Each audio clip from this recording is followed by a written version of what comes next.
our guest Yes. is already on the line in Yes. person of Sesan Okunade.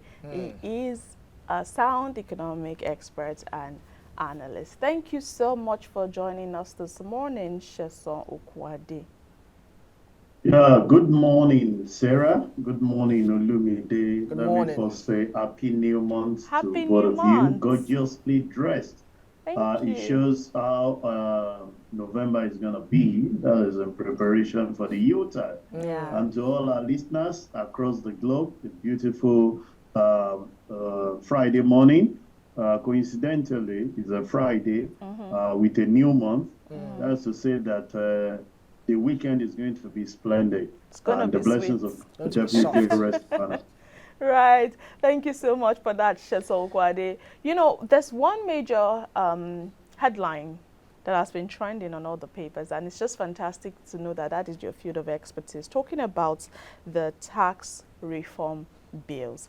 Now, at the NEC meeting, which was held and chaired by the Vice President Kashim Shettima, there has been conversations as about 19 governors have asked that the tax reform bill be taken away. They have rejected the Nigeria tax reform bill. Now, some of the reasons were they said they were against the interest of the North and other subnationals, and also the proposed amendment to the distribution of the value-added tax. Remember that the president was not even in the country, he was in London when he, sent a letter about this bill on the 3rd of September, transmitting 4 tax bills to the National Assembly for consideration. But now we have this. Let's do it this way. First off, let us understand this tax reform bill, what exactly it means. If it's coming on board, what advantage does it have for us as a country? And now that it has been rejected, what does this actually mean as well? Okay, thank you very much, Sarah. I'm sure you are aware that the president set up the Presidential Task Force, Presidential Committee on Fiscal Policy, headed by Taiwo Oyedele, who has been an advocate of equity when it comes to the issue of tax distribution. And when you look at some of the ideas, I'm sure it's 1 or 2 that these governors are actually against. And we all understand the reasons why this is actually going. I would say that some of the things being highlighted in the tax reform is the consolidation of all arms of all these agencies collecting tax so that we can have revenue, like a revenue arm. So there won't be FRS, like a joint revenue board, states, so we can consolidate the collection of all taxes in the hands of just one and be able to distribute, in the percentage that has been agreed, in the Tax Act. And that will reduce the burden of the taxpayers, because as we speak, what they met was over 100 different taxes, both at the federal, subnational, and the local government. And they're looking for a way of annexing it in such a way that we can have a central way of collecting this, and an average business person can have understanding of what is due at a particular time, and then the sharing can be within themselves. You see, the issue here is simple, if you ask me from my personal view. The government do not even trust themselves, and that's why some of these things are coming up. The states agitating that it's against them.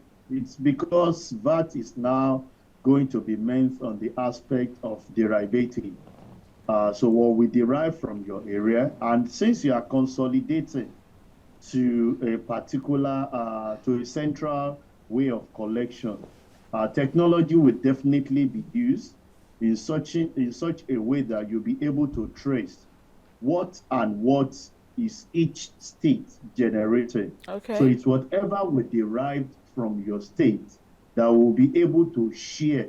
So it's not the blanket check of saying this goes to this particular, this across board goes to all those states. And you and I understand what it looks like.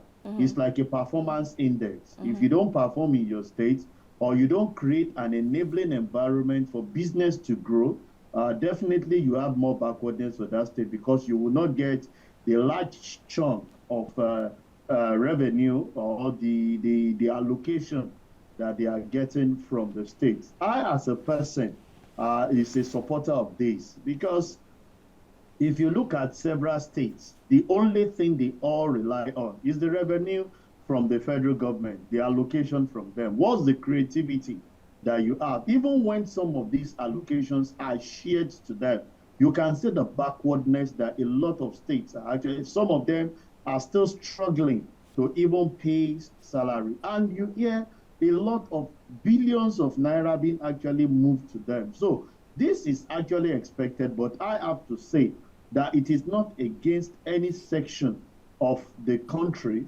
but it's just a fair way of actually increasing productivity of each state. So when I get funds, I should be able to use it to develop my state and be able to attract investors, attract businesses. You know, this area of banditry that we are talking about.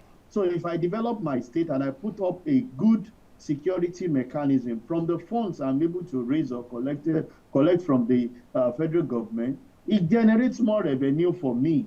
And that on its own will neutralize this aspect of saying any little thing you run to the federal government. Because when these tax come on board, or this reform is being passed, we are going to pursue again, you know, the regionalization that the federal government is actually working through, to make sure that each region go back to develop their area the way that is supposed to be.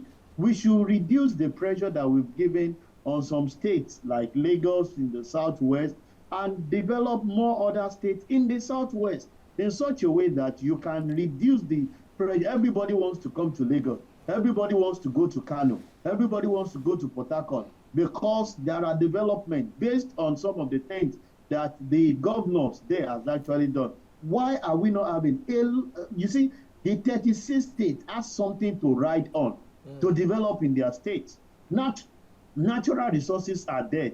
How much of it are we tapping into for the growth of that state? It has been in the hands of few. So let it continue to be in the hands of the few while you impoverish your state, while some people consider that that same particular natural resources being given to them is maximized for the development of all. I'm not saying that all of them are actually clean, but we have some states that actually consider the development of the state vis-a-vis those that are actually buying fleets of cars, buying houses, and not considering. It is when you develop your state and make it more, you know, accommodating for businesses to grow, that is when you generate more. Enough of this blanket check of everybody just waiting at the end of the month to just see how they can share the money that is being given to them. Right. All right, thank you very much, Sesan Okunade. If you look at the motives behind these 36 governors who have rejected this bill, there are so many unanswered questions. Are they deliberately just trying to avoid certain things so that, you know, they continue to enjoy these largesse, they benefit from federal allocation, or are they also fighting for the state and the people? And secondly, what would this do for the economy if this tax reform bill is being withdrawn? Will it help the economy, or will it mar the economy? Bearing in mind, just to add, bearing in mind that the World Bank had said we need to go with President Tinubu's policies, we need to toe that direction. So isn't this some sort of altercation? I don't, I can't answer for the state governors. The reason for their rejection, they best know, and their spokesperson will definitely come out in it, you know, to actually lay rule why they are actually rejecting this. But a lot of us feel that even the state has not helped us. I heard Sarah speaking to the fact that when this administration came in, so much revenue was gotten from subsidy, so much was actually given to the states. And I can tell you, a lot of states enjoy that largesse, but are still struggling to even pay the 30,000, not to even talk of the increased minimum wage. So what happened to those funds? And this will take us to what is actually the anti-graft agency doing to monitor some of the funds that has actually been used in terms of project development, infrastructural growth in some of these states. A lot of them just collect the money and convert it to foreign exchange, put pressure on our forex, and we are out there, complaining that it's not enough.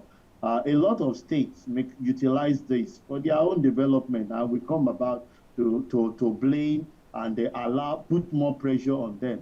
If the few things we are enjoying in the states, where we all reside now, where everybody travels to day by day, are not provided by certain government, will we be enjoying it today? The answer is no. So on the aspect of whether this will actually, the impact on the economy, let me first tell you, maybe as a finance person, the way I reason, I'm sure you know that think tank, the committee was actually set up, and there are funds allocated for those committees to actually carry out their work.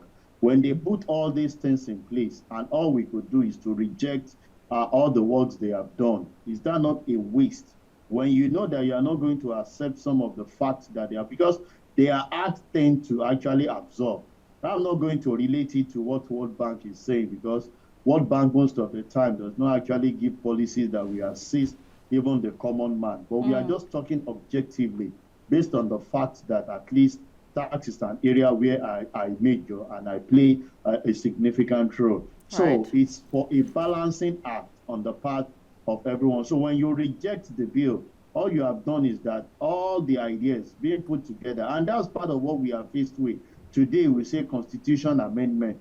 People will come, bring up suggestions, put up a white paper, suggest to the government, and some people at some quarter who consider that that thing will not be favorable to them, we just turn it down and we go back to status quo. So I think it's high time we look through some of the ideas being suggested. You can't be doing the same thing the same way and expect a different result. Why can't we even have a test run of a different shift of what we have been doing before and consider the result? And if it doesn't work the way we actually want, in the next 6 months, we go back to status quo to actually say that this has not worked in favor of the common man. Because my concern is always about the common citizen and not the few elites that are actually at the corridor of power. And I think that is what the reform, you've seen some of the things that they've been able, it's still the same committee that came up to remove VAT on diesel, when it was actually proposed. They are actually the one working on centralizing the tax collection and putting technology in the area of collection. You and I can see the level at which FIRS is being able to streamline the activity. The ease of payment with the use of their ProMac has actually assisted a lot of businesses, and they are still building on it. So why can't we just change the mentality of doing it the same way and expecting a different result, apply a different approach to that which we are doing and expect that will come out of it? If we reject this outrightly, it speaks to the fact that we will be going backward, and a lot of things, ideas that people have put together, these are technocrats. And what baffles me is that there is representation of all the states in this committee.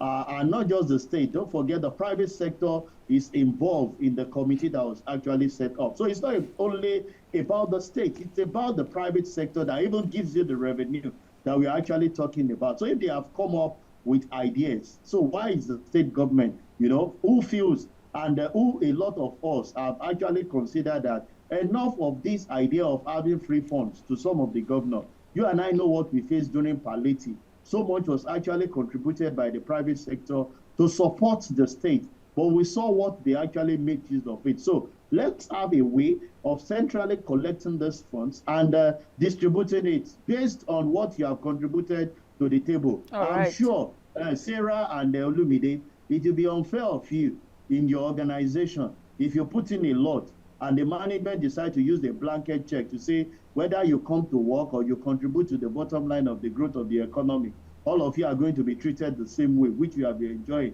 That will be a demotivating factor to those that are actually creative and innovative in the things that they are doing. But if you are actually being compensated for the creativity that you are bringing up in the organization, I'm sure you will want to do more. All And that's right. why someone like me is supporting the aspect of saying, let's approach this issue of distribution of VAT based on derivative and using technology to actually show the transparency and accountability in the area of collection of those taxes. All right, very sound one there, I must say.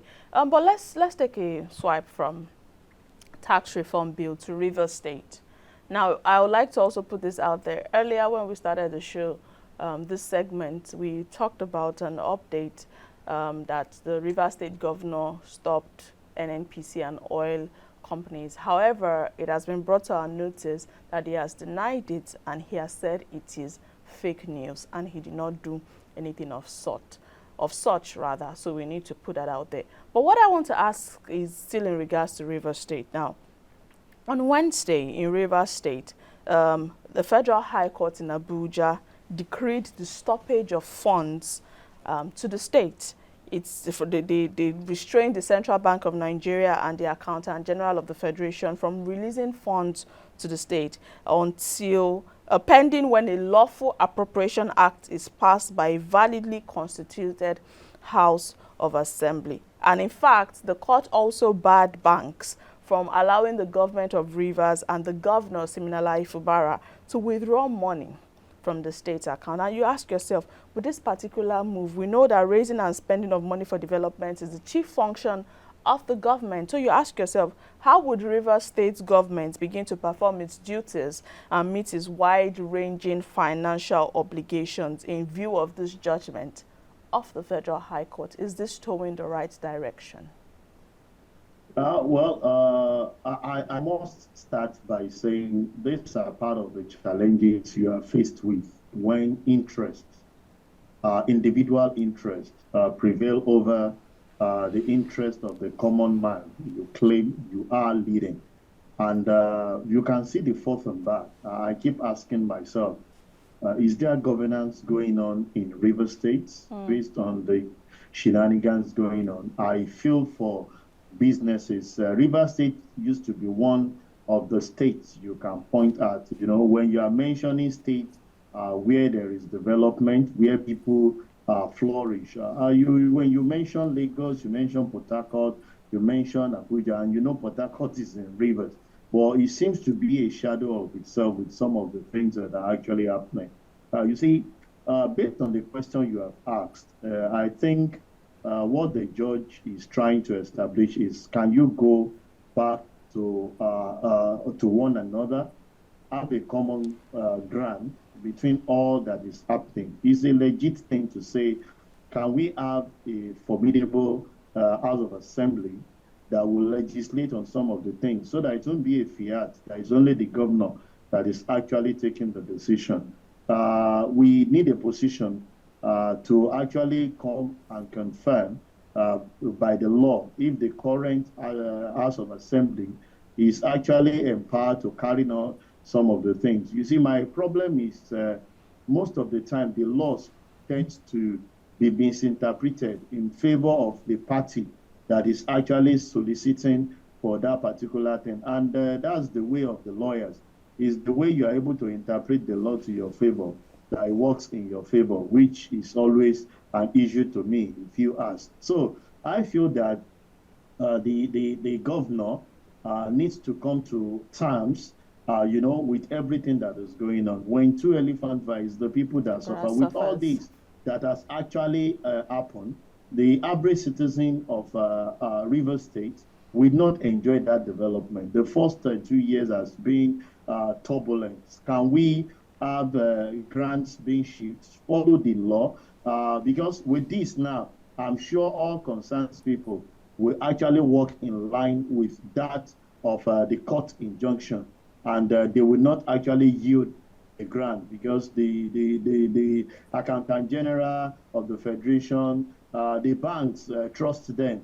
It's the last word that they want to have, because they are strict with documentation. So we should look for I know this will be contested, but we should continue to look for a way at which we can both, agree on whatever differences and putting the interest of the common man at heart.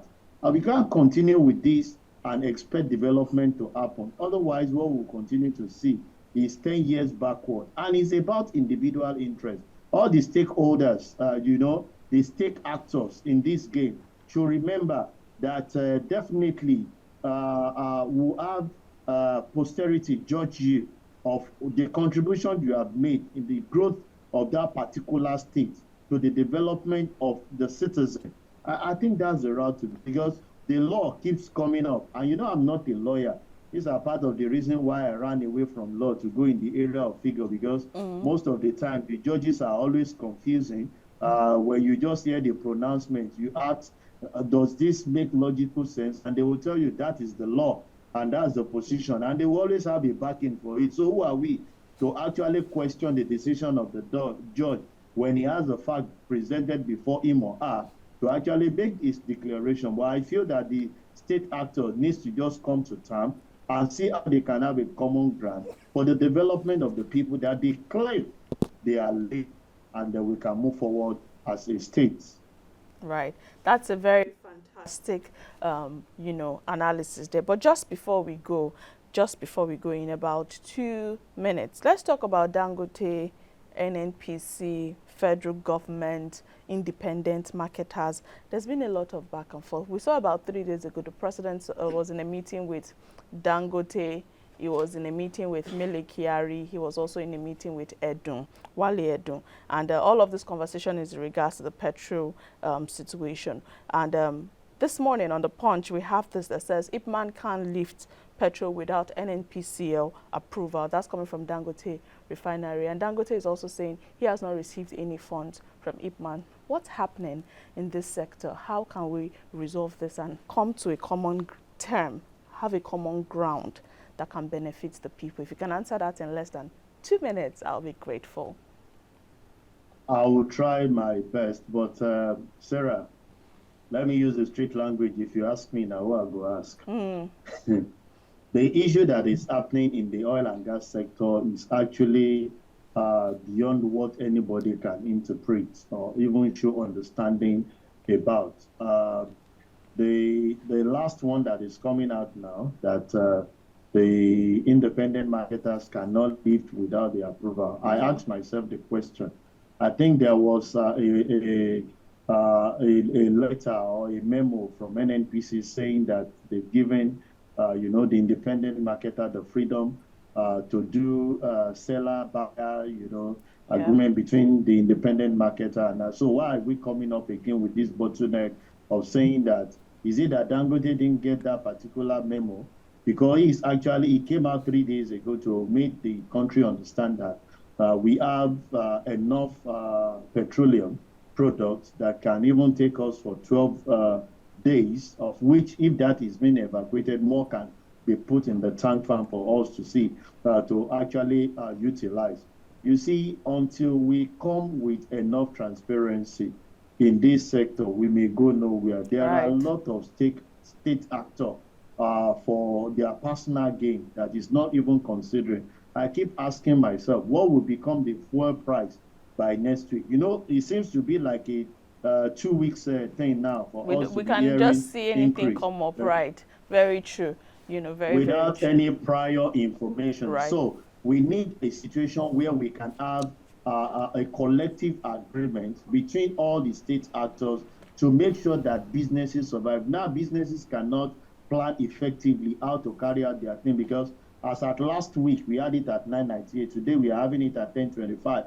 And you all understand how geotypes put pressure on petroleum products. What will be our fate by the end of the year, knowing fully well that the increase in that particular product cut across every facet of our economy. So government just needs to be intentional about this so that we can have a more relaxed economy to operate with. Talking about intentionality, that's a fantastic way to learn. But let's quickly take this call. Let's quickly take Michael again. Let's see if Michael probably wants to ask you a question. Michael, please share your thoughts in 30 seconds. Yes. I want to ask a question. 30 seconds, please. If Dangote said that if one cannot get product from the refinery without the approval of NNPCL, and we heard that he said he has sold oil to a neighboring country like Ghana and all of that. If you want to sell to a neighboring country, who approve approve of that? Is the NNPCL also that will approve for that to take to send to neighboring country like Ghana and all of that? If it cannot send to Hitman directly. Right. Thank you, Michael. Sesan Okunade, I don't know if you got Michael's question, if you can respond Yeah, I got very Michael's quickly. question. Yeah, I think they don't have control over the external. For Ipman happens to be a sub of NNPCL, and that's why it seems to be having a prevailing instruction on them. But what is baffling to me is that we all saw the memo saying that NNPCL has, it was a big task then that they were saying it's only NNPC that can lead. And we saw the memo to say that that has actually been aborted, and every individual who has interest and have that license can go ahead and buy, from Dangote. But this that is happening again is what I hope it is not the media that is misinterpreting the statement. That's always what we always see. We hope that that's not the case. We hope it's not. So we the expect case. NNPC to address this today so that we can actually bring, down the cost of this product. Because scarcity is out and we are buying at high price.